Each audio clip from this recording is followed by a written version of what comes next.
Hello बच्चों, let's read the following question.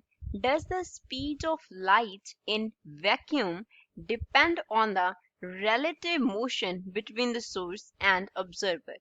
क्या अगर हम वैक्यूम की बात करें तो उसमें स्पीड ऑफ लाइट जो है वो सोर्स एंड ऑब्जर्वर की रिलेटिव मोशन पे डिपेंड करेगा.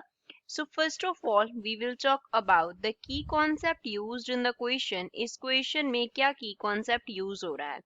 तो क्वेश्चन में हम बात करेंगे किसकी basic postulate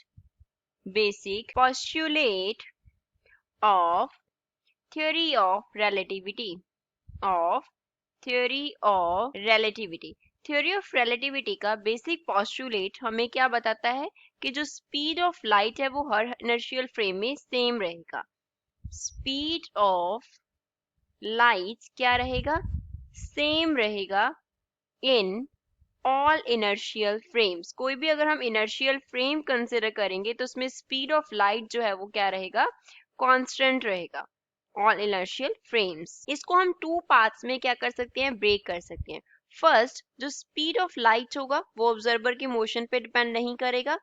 speed of light जो है वो क्या रहेगा? इंडिपेंडेंट रहेगा. किसके इंडिपेंडेंट रहेगा? Independent of motion of observer. Observer के मोशन के इंडिपेंडेंट रहेगा.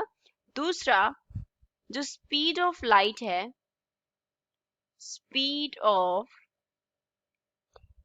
है, वो क्या नहीं करेगा? वेरी नहीं करेगा टाइम और प्लेस के साथ. Does not very with